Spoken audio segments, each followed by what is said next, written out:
우리가 신앙생활하면서 이 복음 누린 콘텐츠를 교회에서 찾아냈습니다. 저는 이것은 우리 21세기에 준 축복 중에 축복이라고 확신합니다. 여러분, 복음 누림이 되어지면 자신의 연약함을 이길 수 있습니다. 누구나 크고 작게 자기의 핸디캡이 있어요. 자존감이 낮은 분도 있고, 비교의식 하는 분도 있고, 또 상처도 있고, 근데 그거를 다른 거로 이기는 게 아니라 복음의 능력 갖고 이기는 겁니다. 그래서 그리스도를 고백 선포하면 성령이 역사하는데 자신의 그런 연약했던 부분들을 이렇게 다 이기고 승리할 수 있는 그런 능력이 복음 누림 속에 들어있고, 또 우리가 세상을 살아가면서 제일 걸리는 것이 인간관계잖아요. 뭐 가정도 그렇고 직장도 그렇고 사업도 그렇고 뭐 많은 사람과의 만남 속에 있게 되는데, 저는 이 복음 누림하면서 인간의 어떤 그런 갈등, 어떤 그런 부분을 이렇게 완전히 넘어서게 되는, 왜냐하면 그 상대는 여러분을 못 바꿉니다. 그 사람이 가지고 있는 거는 뭐 그건 그 사람의 체질이고, 우리는 그걸 넘어서야 되는데, 저는 어떤 이렇게 갈등이 오고 뭐 이렇게 부담이 되고 이러면 고백 선포를 서너 번 합니다. 그러면 이제 그 사람에 대해서 이해되고, 또 그 사람이 뭐를 요구하는지 이런 게 깨달아지니까 그 사람과의 관계에서 내가 어떻게 인도받아야 될까, 이런 것들이 분별되면서 저는 인간관계에 대해서 이렇게 갈등하지 않고 이렇게 살아가는 그런 모습이 되어지고, 우리가 삶을 살고 또 어떤 일을 하고 또 여러분 사역을 하고 이럴 때 여러 가지 많은 일들이 있잖아요. 근데 그럴 때 여러분의 어떤 힘 가지고 사는 것은 한계가 있습니다. 그래서 그때 성령의 도움을 받는, 그래서 제가 가끔 우리 후대들에게 주는 요절 하나가 있는데, 그게 요한일서 2장 20절입니다. 거룩한 자에서 기름 부음 받은 자는 모든 것을 아느니라. 그러니까 모든 걸 가르쳐주는 그런 비밀이 있기 때문에 그 안에 인도 받으시면 여러분 전혀 모자라지 않는 그런 축복이 들어 있습니다. 그래서 우리가 예수 그리스도를 믿을 때, 오늘 좀 묵상할 때 낭송한 요한복음 1장 12절에 보면 영접하는 자, 곧 그 이름을 믿는 자들에게 하나님의 자녀가 되는 권세를 주셨으니 이는 혈통으로나 육정으로 나지 않고 하나님께로 났다. 그래서 여러분이 하나님의 자녀가 된 그 축복을 얻게 됐죠. 그 자녀가 됐을 때 첫 번째 오는 게 뭐냐면 성령으로 나게 됩니다. 그게 13절이요. 이는 혈통으로나 육정으로 나지 않고 하나님께로 났다. 그 하나님께로 났다는 말이 생명 곧 성령을 얻게 됐다. 그래서 구약에서는 생명 그러면 살아있는 영 이러면 이해가 쉬운데, 신약에 와서 생명 성령 이렇게 하다 보니까 구분된 것처럼 우리가 이해되는데, 생명을 얻었다는 말은 그 성령을 소유한 같은 의미를 갖습니다. 여러분 그렇게 이해하시면 여러분 실제적인 은혜를 누리게 되고, 그리고 요한복음 14장 16절에서 27절에 보면 예수님이 직접 이 세상을 살아갈 때 어떻게 살아야 되는 것을 아주 잘 설명을 했어요. 14장 16절, 내가 아버지께 구하겠으니 보혜사 성령을 줘서 그가 영원히 함께 할 것이고 그는 진리의 영이라. 세상은 능히 그를 받지 못하고 알지 못하고 듣지 못하고 알지 못하는 넌 안다. 너희와 함께 거하심이고 너희 속에 계신다. 그래서 우리가 늘 강조했죠. 성령이 진리의 영이라는 거. 근데 그 중에서 중요한 게 26절이에요. 26절. 보혜사, 곧 아버지께서 내 이름으로 보낼 성령, 그가 모든 걸 가르쳐주고. 여러분 신앙생활은 성령의 인도받는 거예요. 성령이 모든 거, 내 삶은 어떻게 살고 인간관계를 어떻게 하고 여러분의 직장생활은 어떻게 하고 사회생활을 어떻게 하고 여러분 산업은 어떻게 하고, 여러분 성령의 도움을 받으면 전혀 모자라지 않는 모든 거 가르쳐준다. 모든 거 가르쳐주는. 근데 그 성령님의 IQ 몇이라고요? 무한대. 무한대인 그 성령님의 도움을 받으면 전혀 모자라지 않는 그런 축복. 그리고 내가 내게 말한 모든 것이 생각나게 하리라. 내가 내게 말한 거, 하나님께서 우리에게 주신 복음. 여러분 신앙생활에서 복음 이해 잘 안 되면 성경을 지식으로만 합니다. 요즘 깨닫는 게 뭐예요? 성경이 막 실제적으로 깨달아지잖아요. 저는 요즘에 성경을 읽으면 이 한 단어, 문장, 성구, 내용이 그대로 막 믿음으로 다가오니까 얼마나 행복한지 몰라요.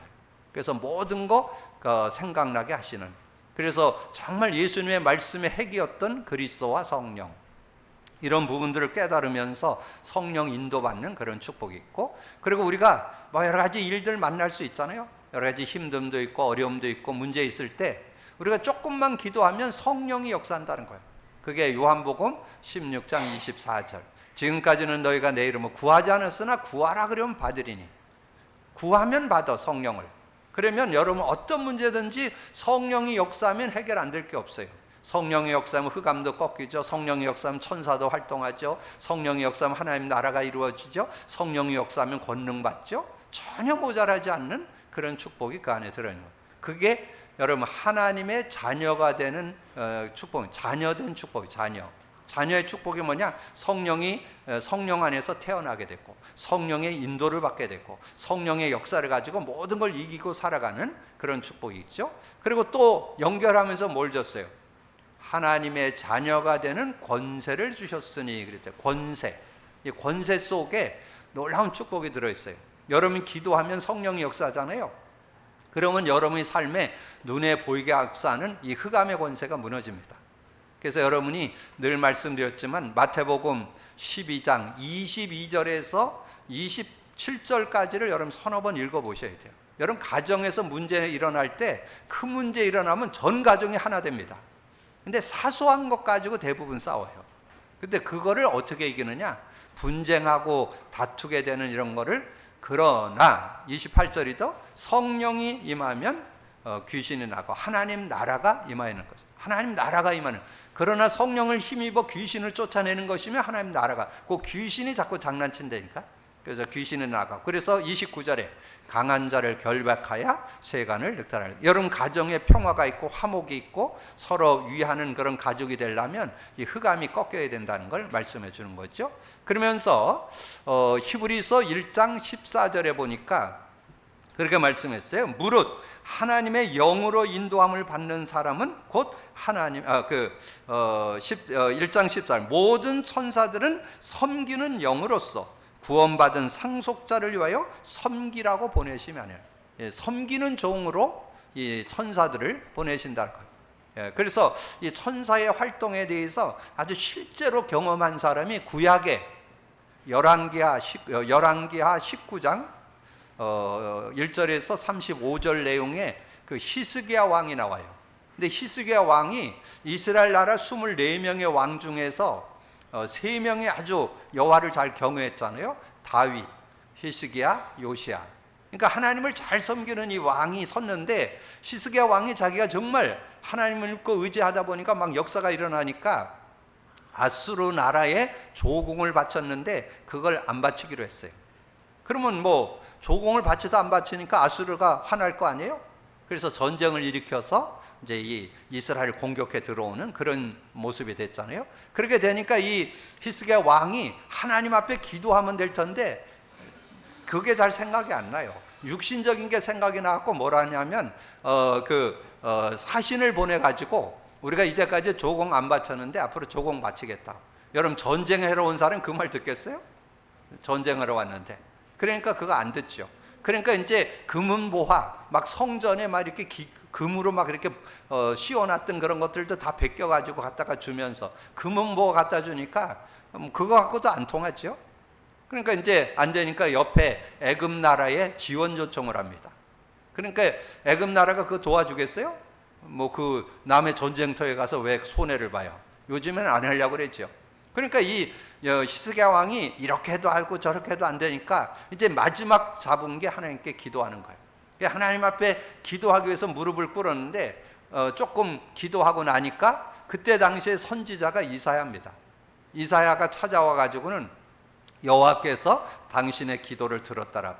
그게 19장 20절이에요. 그래서 기도를 들었다 그러니까 이 히스기야 왕이 이제 그때 이제 하나님이 나의 기도를 들으셨구나. 그리고 했는데 결국은 하나님께서 기도를 들으셨는데 어떤 결과가 왔느냐? 천사 하나가 나와갖고 18만 5천을 산송장으로 만들어 버렸어요. 그게 35절이에요. 그러니까 얼마나 뭐 놀라운 일이. 천사가 움직이니까 그 아수르 군대 18만 5천이 산송장이 되고 그 중에 한 명 살렸어요. 사네립. 왜 그러냐면 가서 아수르에 가서 아람 나라 가서 말하라고. 그 나라 자기 나라 가서 말하라고 한 사람만 살려보냈죠. 그런 일들이 일어나게 되는 것을 보게 되고, 그 다음에 신약에 와서는 사도행전 12장에 가보면 베드로가 말씀을 전하고 막 그러다가 결국은 감옥 가게 됐죠.